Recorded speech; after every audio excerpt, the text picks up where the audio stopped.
In the Netherlands, the Dutch government is expected to pass a bill introducing a 36% tax on unrealized capital gain. They're trying something similar in California. 48 billionaire departures, 1.1 trillion in wealth, and 16.4 billion in lost revenue. They tried something similar in Norway. It's predicted that that would happen in Australia, and you're already seeing it. And who, again, is left to fit the bill? The everyday worker, the person who's trying to invest and get some freedom. Capital flows to where it is treated best. If we're moving into a world where AI is disrupting industry, AI is disrupting jobs, one of the saving graces is going to be the ability to invest if the sovereign operator is someone who has the ability to move independently and not relying on an employer, not relying on a government, not relying on anything in a fixed location that you can't move from. 7 things that I think you should be focusing on if you want to prepare for the potential future ahead, if you want to be prepared and protect your wealth, your family's wealth.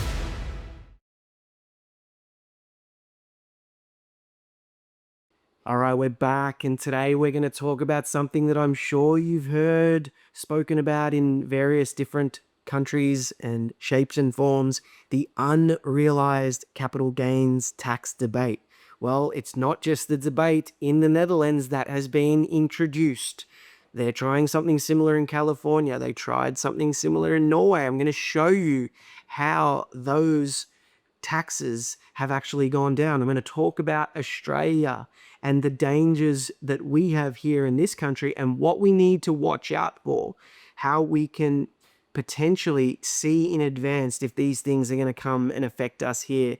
But this is a big deal, guys, and I'm going to explain to you today the significance of this on your crypto assets, on your stocks, on your bonds, not on your real estate yet in the Netherlands, but you can see that in Australia there are various different tax increases that are occurring on real estate. Why is that? Because real estate is such a massive driver to the gross domestic product in Australia. It is such a massive driver to tax receipts for the Australian government through land tax, through capital gains tax, through the building industry, etc. So property is something that I think is in the scope here in Australia, as you've seen with increased land taxes. I have an Airbnb in Melbourne and I'm getting taxed 7.5% from the Victorian government for renting that out short stay. That is not a tax that I have to pay in other states in Australia or other places in the world. So slowly, the hands reach in and try and quell or try and bring back from the brink the outsized debt that these politicians have run up. Is it right? Is it wrong?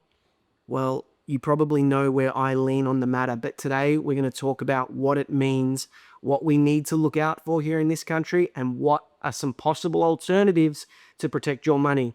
Guys, the rules-based order that was set after World War II is changing. In the last month, you've seen world leaders, not just from the USA, but from Europe, come out at conferences like World Economic Forum and now the Munich Forum that happened last week, basically denouncing that post-World War II global rules order, saying that change is afoot. I'm going to do an entire episode on what that change means and what the 10 biggest investment implications are. But today we're going to talk about one of the things that you're going to see in this new system, and that's going to be capital controls. It's going to be this taxation of citizens. It's going to be capital controls and repatriation, bringing money back from overseas. The governments are going to focus on these things. If anyone runs a business, they will know that the ATO has been they have been like hound dogs for any overdue payments at the moment, and they are not being kind when it comes to overdue fees, late fees and interest payments. They're not reversing them, and I'm hearing of some companies that are going to have to claim bankruptcy because those fees are just way more than the company can afford. So anyway, what is the Netherlands tax? This just dropped like 2 hours ago on Deep Impact from Tom Bailey. And I thought I'd play the start of the clip because he does a great job of introducing it, and then I'll run through it in a little bit more detail. Sad day in the Netherlands. The Dutch government is expected to pass a bill introducing a 36% tax on unrealized capital gains. The Netherlands have basically decided to lay bare their own economic ignorance and nuke their economy in a single move by taxing unrealized gains. This was a big blow up that people had with my take on Kamala Harris, and I'm telling you, it is as big as I have made this out to be. And this is the Netherlands' attempt at reforming what they call Box 3. It's their wealth tax system. Different people fall into different types of boxes, but the proposed system introduces a capital growth tax where not only regular income like interest or dividends, rent, things like that are taxed annually, but also realized and unrealized changes in asset value are taxed. So the proposed rate is a flat 36% on all taxable income within Box 3. The bill was submitted in May of 25, and it's targeted to take effect on January 1st of 28. Just map out what this will do. The problem is the people proposing this either don't understand the logistics or they understand the logistics and literally want to destroy their own economy. Unrealized gains is just another word for potential gains, maybe gains, but not actual gains. If you've got gains that are taxable by this law, to have enough money to pay that actual tax, you would have to sell the thing, typically a company or something like that, in order to pay the tax. Now, there are important specifics to the proposal. I'll go through them because I want people to understand. Look, everyone should, if you want to get a deep understanding of it beyond what I discussed in the podcast today, because I'm going to be looking at more from a macro high level, but if you want to get the specifics of what's going on in the Netherlands, I suggest you go watch this 8-minute clip from Tom. It is fantastic, and it just dropped today. Imagine you buy Bitcoin. Imagine you buy Bitcoin at 50 grand and it goes up to 100 grand, and then you have to pay 36% tax on that doubling, and then we go through a bear market and it drops back down to 40K. You're actually going to have to, and you don't have extra cash, you're actually going to have to sell your Bitcoin to pay the tax. And then Bitcoin goes down and you're actually going to have less Bitcoin than what you started with. But the government is going to get their tax. Let me go through it. I'm going to show you some specific details as well on this one today. So yeah, I thought this was a cool image that explained it. And you've got, your capital flight havens, Singapore, Dubai, Switzerland, that are no doubt going to continue to see an influx of millionaire migration to these areas. So what you guys need to be aware of is that when countries are looking to make drastic changes like this, they usually try to block the exits first, because obviously they do not want the richest and most wealthy citizens, or any citizens, to leave and avoid paying those tax. So you can see that this post from the 12th of the 1st, 2024, which is 2 years ago now, the Netherlands propose a new exit tax for citizens who leave the country. Income and presumably capital gains to be taxed for 5 years after leaving the country. Expected to come into effect 2025. The new unrealized capital gains tax is going to come into effect 2028. I've been warning you, they're trying to block the exits. That is usually what happens. So let's go through an example of exactly how this tax works. So you own 500 shares, like I said about the Bitcoin. Let's say you own 500 shares, they're worth 50,000. And then they double in price in 1 year. The paper gain is this is euro, but 50,000 euro. You did not sell, but for tax purposes, that 50,000 euros treated as income. You are married, so you get an exemption, fine. 46,400 taxable income. The tax rate is 36%. 36% is a tax bill of 16,704, even though you haven't sold anything. Let's say the market falls before you pay the tax. Your new share value, is 60,000. So your portfolio is no longer worth 100, it's worth 60. Your tax bill is 1607. You must sell shares if you don't have the cash to raise the money to pay the tax. After paying the tax, you're left with 43,296. Originally you had 500 shares, now you have 360. You were forced to sell 140 shares. 140 divided by 500, 28% of your shares gone. What happens? Paper gain was 50,000. Portfolio is only worth 60,000. Original cost basis was 50. So you're now below your original cost basis. You actually have a loss, even though the shares have gone up in value.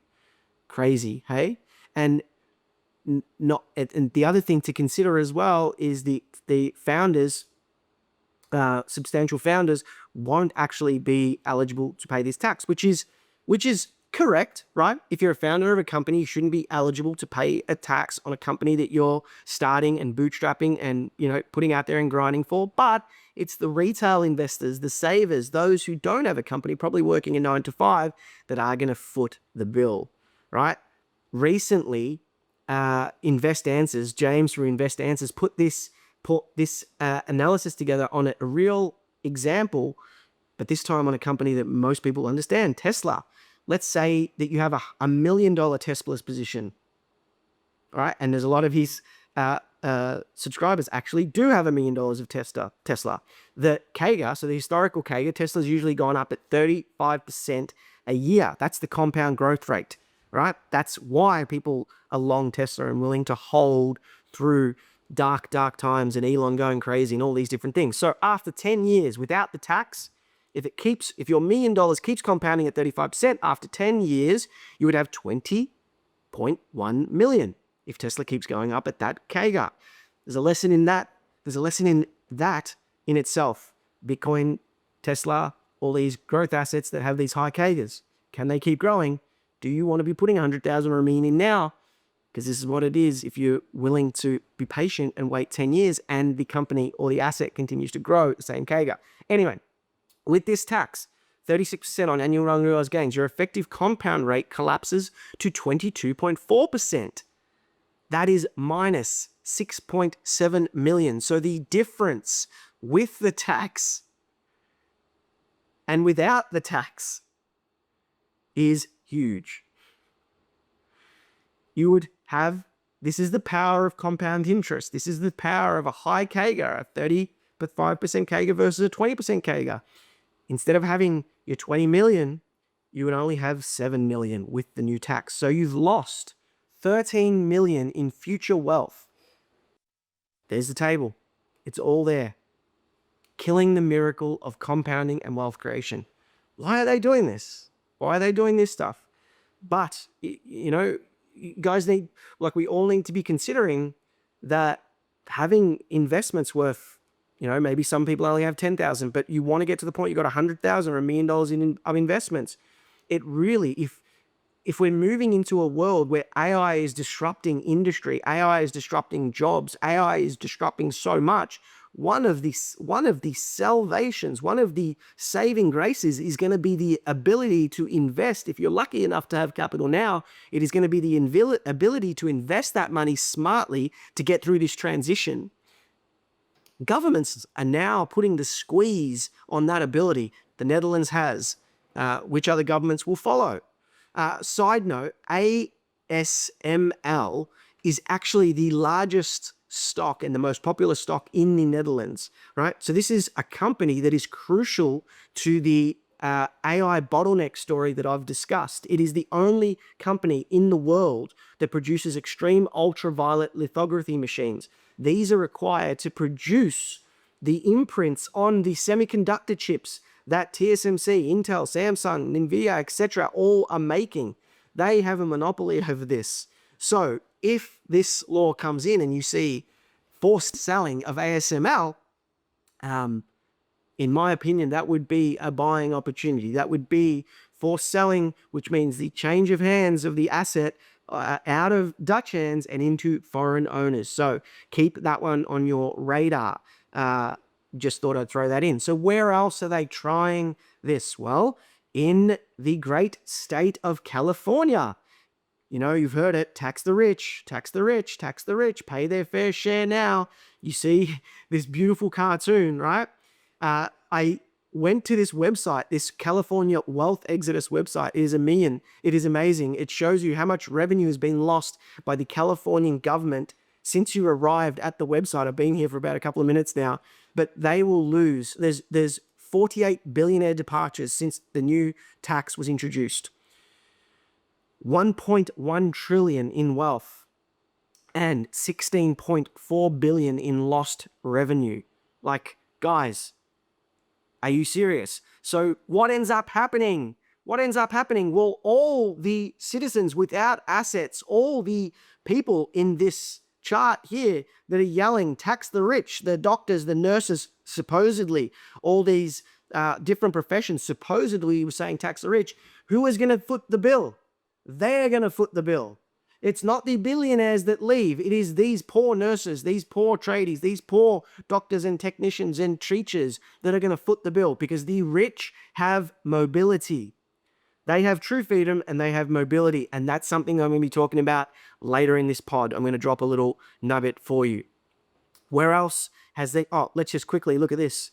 Here are some of the names that have left. Larry Page, Sergey Brin, Peter Thiel, Larry Ellison, Don Hanneke, David Sachs, and many, many more. Look at their net worths, guys. And they're all moving to Florida or Texas, maybe Nevada.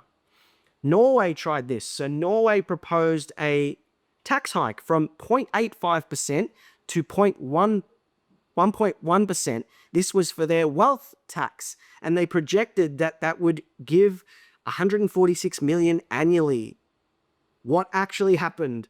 300 plus multimillionaires and billionaires left, and capital flight, 45 billion in assets actually left the country, and the revenue loss from departures was 594 million. So there was an annual net loss of 448 million.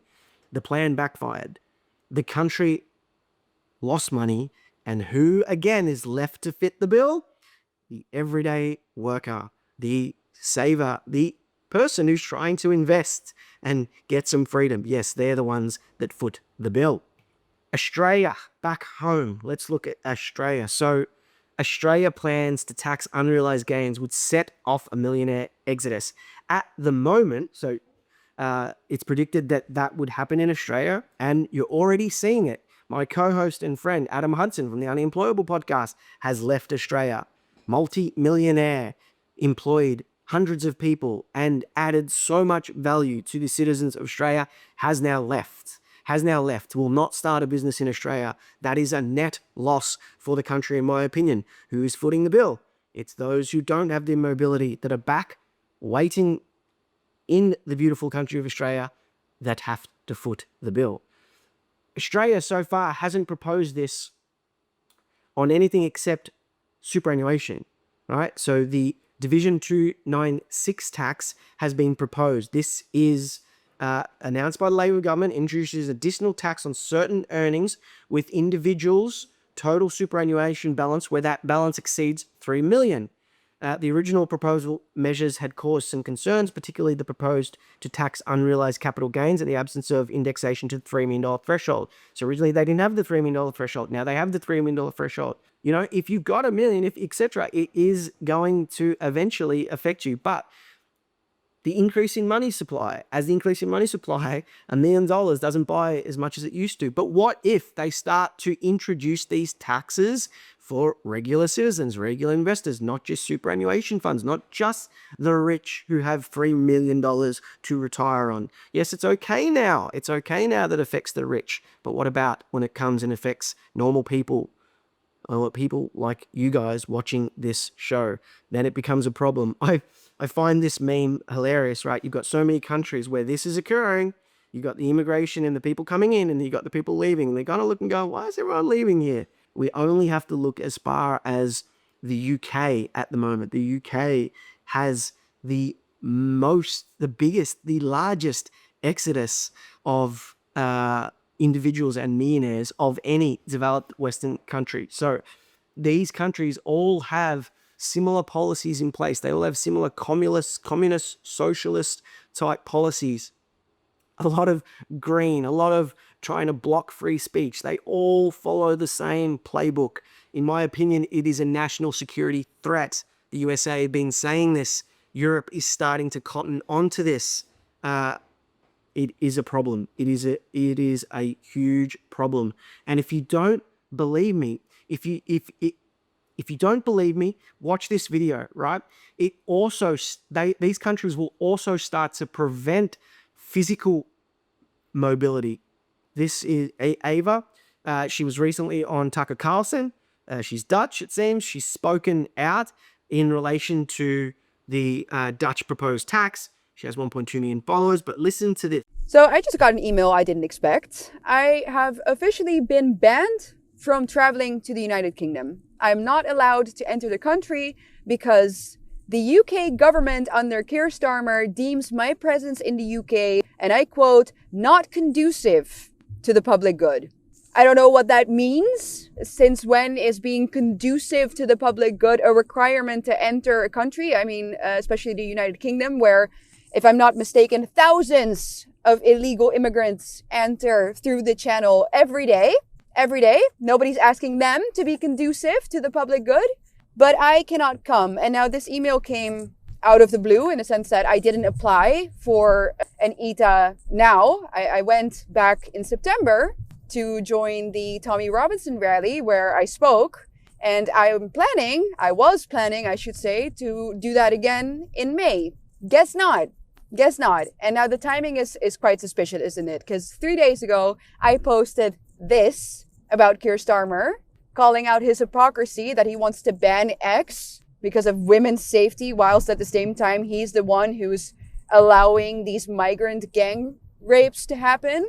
Obviously, he's just doing that because he wants to ban free speech. And that is also the reason why I am now not anymore allowed to go to the UK. But it's pretty dystopian. I mean, it's a very severe limitation of my freedom. And as it says in the email, I cannot appeal. I'm not convicted of any crime. I'm not under suspicion of any crime. Keir Starmer just decided that someone like me is not welcome in the UK. This is pretty serious in my opinion, guys. As I described, there's the image again. As I described, they will, that's when it starts becoming scary, when they start encroaching on personal freedom. So it is important, in my opinion, to have a backup plan. It is important, in my opinion, to start considering having currency denominated in other countries, or having investments or assets denominated in other countries. So I'm going to show you guys where the millionaires are moving, where the smart money is currently moving. So guys, don't take my word for it. Henley and Partners, who are renowned consultants and researchers, have written this piece that I recommend everyone go and read. I will try and link it in the show notes as well, because I think this article is important to read. Yes, they basically go on to say that they're seeing an historic wave of wealth migration that is reshaping global financial landscape. And the reason that it's reshaping the global financial landscape is it's because not people like me and you that are moving to these countries. These are seriously wealthy people with power and influence in important companies and businesses, right? And so that is important. You can see the chart: UK, China, USA, and UAE. These are the big players in what's happening. Britain's historic hemorrhage, like this is huge. Like in the grand scheme and the history of these kind of wealth migrations and exoduses, what's happening in Britain is really bonkers. It's really crazy, okay? And attention needs to be paid to this, right? And again, it's always tied to specific tax changes or wealth taxes, etc. It is always tied to these kind of things. The UAE is obviously in its ascendancy that we have spoken about, and it goes into detail about some of the things that are going on there. So the appeal rests on multiple factors beyond welcoming immigration policies. So zero income tax, world-class infrastructure, political stability, and a regulatory framework that treats capital as a partner rather than prey. Have executed a compelling proposition. Its 2029 Golden Visa Program, refined in 2022 to expand eligibility and streamline processes, provides structured pathways that complement these broader advantages. So this is huge. A lot of people that reach out to us or have reached out to us about buying in Dubai want to have this as a backup or a plan B, as well as the investment opportunity. This goes into detail about what the program offers. No doubt I will do future episodes specifically on these things. I will talk about Dubai, I'll talk about other countries, and I'll go into the detail and the nitty-gritty of these for the people that are interested. America's enduring magnetism, right? So you had a fork in the road where Kamala could have got in and started introducing California tax across the country. Instead, Trump got in, and the Golden Card Initiative, etc., has kind of revitalized investment into America and migration to America. China's paradox, creation versus retention. So China's going through some interesting times at the moment. We won't go into detail on that today, but I reckon everyone should read this article. And 9 of the top 10 destinations for projected net inflows of millionaires in 2025, so the UAE, USA, Italy, Switzerland, Portugal, Greece, Canada, Australia, and Singapore, operate structured investment migration programs. All right, so you can just see how important that is. Some of the programs worth looking into, and again, I'll do future episodes on this. Portugal's Golden Residency Permit Program, Caribbean citizenship in Antigua. That would be nice. New Zealand's active investor. All right, so capital, this is one important thing to understand. Capital flows to where it is treated best. Capital does not like chaos. Capital flees from chaos and it flows to where it's treated best. That is almost a physics. That is almost physics. That is almost an immutable law at this point, right? Capital doesn't like volatility. It flees from volatility and it flows to where it's treated best. So in educating yourself, you need to understand the areas where capital is treated best. So future implications. The great wealth migration continues and is set to accelerate. Its trajectory will be shaped by how effectively nations address the complex mix of economic, political, and lifestyle factors that drive these decisions, with investment migration serving as one element in a broader competitive strategies for attracting and retaining global wealth. I spoke about the rules-based order being finished. Capital controls. This is all now part of the vocab, part of the context that we need to be considering that we did not have to consider 10 years ago. This is now going to be front and center. It's why you're seeing gold rise. It's why you're seeing all this talk about rules-based orders being eliminated. And I look forward to bringing you that episode where I speak more specifically on that. But it's all here, guys. Make sure you read this article. Get yourself educated. The countries that are losing the most millionaires and the countries that are gaining the most millionaires. I'm going to go through that. But before I do, I just want to give you the 7 things that I'm focusing on, the 7 things that I think you should be focusing on if you want to prepare for the potential future ahead. If you want to be prepared and protect your wealth, your family's wealth, etc., I think you should be focusing on educating yourself in the next 7 things. This is not advice on what you should do. You should obviously consult professionals, legal, taxation, corporate, etc. But I can advise that you, in my opinion, you should be educating yourself on these things. These are the things that I am focusing on educating myself on. And I am even looking to set up a business with my business partner, Eric Machado from the Unemployable podcast, that helps to solve one of these problems and to helps as a solution for this issue of localized taxation regimes that become burdensome. So here are the 7 things that I think you should be focused on. You should be educating yourself on proposed tax changes that are occurring around the world. You need to understand the tea leaves. You need to see the road ahead. So if you can educate yourself on these taxation laws, these proposed changes that are happening elsewhere, then when they come to a country near you, they will not be as unfamiliar. The second thing you need to do is understand your tax residency rules. So if you invest overseas, if you self-custody your assets, if you take out a corporate structure overseas, what does that mean within the tax residency rules of your country? Sometimes double taxation can be applied. So it's not only essential to understand the tax laws of the places that you're investing in, you have to understand the tax laws of the country that you are living in to make sure that you cannot be double taxed, etc. Start planning for a second passport. I am fortunate that I have European citizenship. My fiance, Dom, also has American citizenship. So I have some options, but I'm also looking to set up some other permanent residency or PR options in other countries. So You have to have all those bases covered. Start planning for that today, because that can be a lengthy process if you're not lucky to already have a second passport. Diversify your assets globally.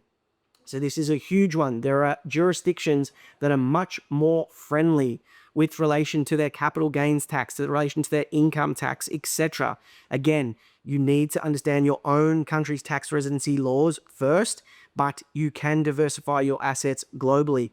There are ways that you can do that. You can invest in companies of other countries that have different currency rates, etc. You can also buy property in other countries. The business that I'm setting up, that I will show you in a minute, is called Black Book Offshore, and we will be looking at creating partnerships on the ground with real estate developers in countries like Dubai, like Brazil, like Mexico, like Bali, maybe even Portugal. There are a bunch of countries that we're currently looking at, that we're trying to establish partnerships with developers on the ground to bring you stock from those countries that are in more advantageous regions, that can have less tax, but also potential for more capital growth, also higher rental yields.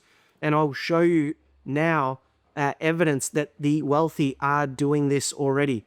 Consider self-custody for portable assets. So this is a big one, but without going into detail, obviously the Bitcoin self-custody and cold storage solution solves this versus, say, gold, where your asset needs to be held in a vault or on your persons, which is very hard to travel with. Educate yourself on corporate structures. I think this is a big one. This is one of the things that I'm most focused on at the moment. Legal, fully legal corporate structures that are advantageous to me and my family office and my wealth. And the last one, which is what I'm going to speak about a lot on this podcast, is build multiple sovereign income streams. You need to have multiple income streams that don't depend on you being physically present in one location.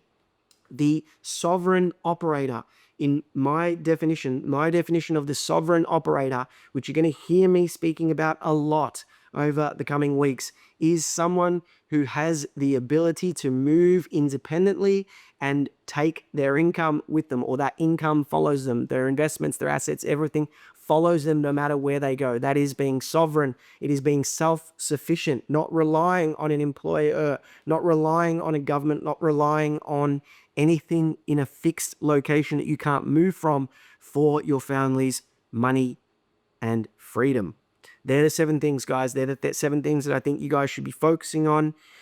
Hit me up in the comments if you have any questions in relation to those things, where to get started, etc.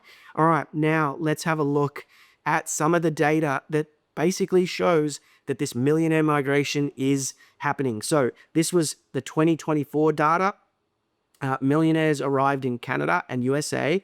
They left the UK, China. They arrived in Singapore, Australia, and UAE. That's a surprising one for Australia, but to consider, it would be majority Chinese and Asian citizens that are coming in Australia with money. Because why? Well, they're trying to escape China's draconian regime and capital flight controls. So that's something to keep in mind.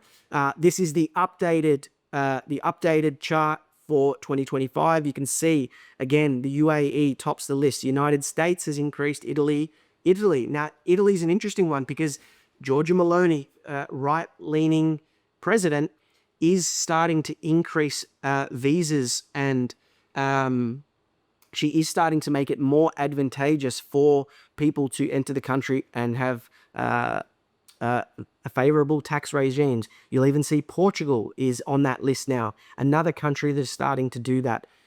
You can see the updated table. So UAE has increased 46% year on year. USA is up 100%. No doubt that has a lot to do with Trump, golden visa, etc. UK has gotten much worse, 74% worse. China is improving, so not as much capital flight. Italy has improved a lot. We spoke about that. Switzerland, no doubt, the Norway connection and European connection, and Australia, the amount of millionaires moving to Australia is slowing. So that is also potentially a warning sign. And if you look at that presented in actual actual flow of millionaire wealth, you can see the amount in billions that has left countries. All right, look at that. We saw 1 trillion leave California, just for reference. That's how big California's exodus is. Like that state is going to shit. But yeah, you can have a look at that. I will replay all the slides at the end of the podcast, guys. I'm going to start replaying all the slides with the Money Markets and Mayhem theme song. So if you want to go back, I know that something that I do during a podcast is I take screenshots, but it's hard to listen and take screenshots at the same time. So what I'm going to do is I'm going to replay all the slides at the end of my podcast with a little bit of music. So what am I launching? Well, the company that I'm launching is going to be called Black Book Offshore. It's going to be a global property, second residency, exit strategy type business. Like I said, we are going to be partnering with boots on the ground in these jurisdictions that we think are more advantageous, where you can protect your capital, but also increase and compound your capital over time. I'm very excited about this opportunity. If this is something of interest, I will drop the website. So the website is going to be blackbookoffshore.com. I'll drop the website. You can go to the website. You can basically register your interest, and you'll be notified when we have offerings in countries outside of Australia. Here's some stuff that I was playing around with Gemini's Nano Banana. If you haven't used Nano Banana, you need to get onto it. It's awesome. Again, we will be looking at Dubai quite closely because that is pretty hot right now. They've got some amazing offerings with relation to secondary residency, etc. But this is not just for people who are trying to leave a country. This is also for people who want to diversify their assets out of a country, who are looking for higher capital growth, higher rental returns. It's also for people who have been priced out of the market here in the major cities of Sydney, Australia, Gold Coast now, etc., and who want to buy in a major city in the world that is growing and has lots of migration. I showed you here in the millionaire exodus. Look at the money. The most amount of money is going into the UAE, even more than in Australia. So this will be launching. Again, if you want to be notified, or if you want to be kept up to date with what's going on, we might even send out a newsletter every now and then just to keep you updated. There's no obligation to come and buy. There's no obligation to use our services. But if there are tax changes and things going on, this is the place where I'll be emailing those. This is where I'll be giving updates. So if you subscribe to this list, you'll get updates on various tax changes, things that are happening, things that we are doing as entrepreneurs, how we're protecting our capital and wealth. You can just sign up for the information as well and the education. So that is launching. And there'll also be a free guide. I'm putting together a Dubai investment report at the moment. I'm putting together the investment case for Dubai, the areas where we would invest, what we would invest in, etc. So you'll be able to get that if you sign up to the website. That's it, guys. I hope you enjoyed today's episode. I hope it was educational. I hope it was informative. If you've got any question, or as always, put them in the comments. If you know someone who would benefit from this podcast, send it across to them. The goal here at Money Markets and Mayhem, the North Star, is personally to become fully sovereign, to become a sovereign operator, to build my family's wealth, to compound that wealth over time, and to continue to increase my freedom and my mobility. That is my North Star, and everything I do on this podcast will be aligned and in service to that mission. Thanks, guys, and we'll see you next week. I'm still here, can't be bought, forged from fire. This ain't a flex. There's a war on your capital, your time, and your mind. Mayhem in motion, that's the open bell. Markets run red while the headlines sell. They hedge the crash while you chase the climb. Smiling on screens while they buy your time. The algorithms don't fade, they wish people fade. Every tap's a contract, every post is played. You ain't broke cause you're weak, you was born into theft. A system that profits when there's nothing left. This ain't fall flash, I'm stacking the last. Protecting my blood from a digital past. Bitcoin ain't hype.